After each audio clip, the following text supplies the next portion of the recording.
It's the same thing. Obeying the Qur'an, the Prophet ﷺ, is by believing in the Sunnah. So if you do not believe in the Sunnah and you say, no, music is not mentioned in the Qur'an. Wearing gold for men is not mentioned in the Qur'an. Doing this, doing that is not, combining, marrying a woman with her maternal or paternal aunt is not mentioned in the Qur'an. I can do that. And he keeps on saying rubbish. So, A'udhu billahi minash shaitanir rajeem. Bismillahir rahmanir rahim. Let's just quickly react to the words of this Shaik here. And I think the idea that the Shaik is conveying is that there is no Islam without the Sunnah. The Islam of the Qur'an is simply not, it's deficient, it is unacceptable, and you are outside. In fact, part of this discussion or input by this Shaik is that you are outside of the fold of Islam if you reject the Sunnah. But let's just quickly try to make sense of what the Shaik is saying. You see, if somebody tells you that you have to follow the Quran, that's easy, because the Quran is here. I have several copies. I mean, there's a copy of the Quran. It's all within one cover, and there's 6,200 or between 6,200 and 6,300 verses, and I could easily go through that and find guidance and find out what is the way that the Almighty would want me to act in a particular way. So I could easily shape my voluntary behavior according to that book. But now the problem I have with the Sunnah, and I'm not saying that these hadiths are all worthy of being scrapped or rubbished or being burned. I don't believe in book burning.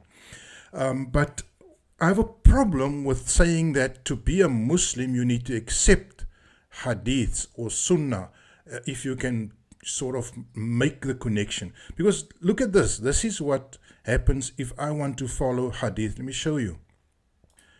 You see, what I have here is what is called a sunnah.com, and it contains a wide variety of hadiths. So, of course, hadiths cannot be compiled in one book because it would fill up a room.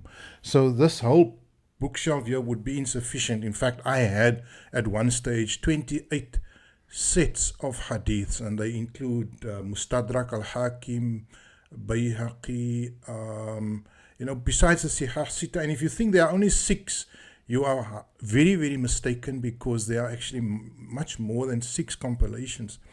So I had like 28 at one stage. And so there's this website, sunnah.com, where they keep all the hadiths in one place. Not all, I guess not all, but a fair number of them, a good, I think, collection of hadiths.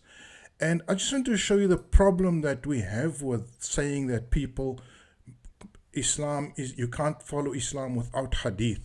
Like, I've just typed in one search here, Salah. Can you see here? And I have 6,898 returns. Now that alone is more hadiths, more material than in the whole Qur'an. And that means that just to learn Salah, one aspect, I have to read 6,898. Now granted there will be repeats, but I mean I'll still have to go through the list to eliminate the repeats.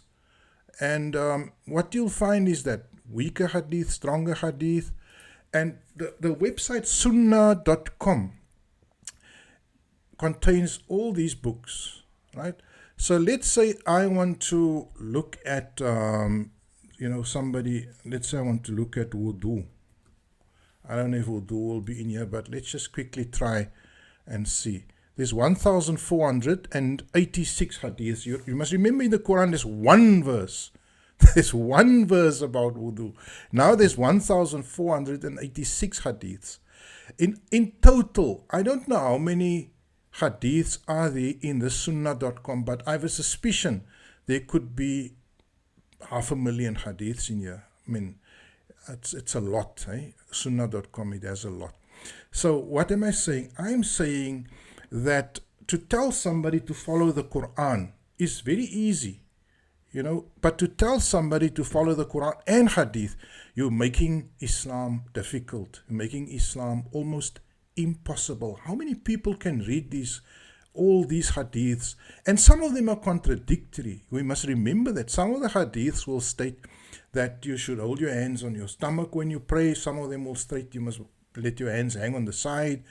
And so you're going to not just deal with 500,000 hadiths, but you're going to deal with 500,000 hadiths, many of them which will be contradictory to each other. Now, I'm telling you, I'm asking, if you're a boss, if you have a worker working for you in your shop or anywhere, or if it's a government that is employing workers, would you put that standard on your workers to tell them, listen, you need to master 500,000 rules, and some of them are contradictory, and if you don't, then I fire you or I burn you in hell? Would that be a fair request from the creator of the universe? I don't believe we have an unjust Allah. But hadiths, there's one reason why there is this complicated quagmire of hadith literature. I'll tell you why it is there. It's there so that the priests will have power. And without hadiths, the priests don't really have any power, because any one of you and me can learn Arabic. We can at least learn the vocabulary of the Qur'an, which is a limited vocabulary. I think there's something like 14,000 words, a vocabulary of 14,000, even less when you use the root Arabic system. You have to learn less words, a few thousand words, which is completely doable.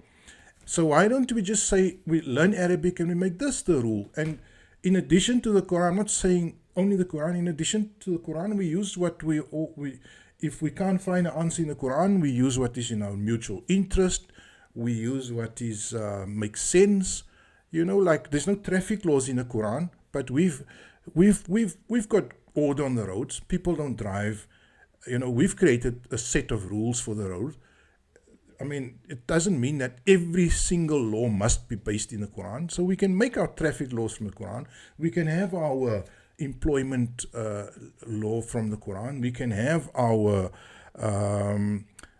taxation and managing our country and our societies outside of the Quran. And we can base it on what is good for all of us, the maslahatul am.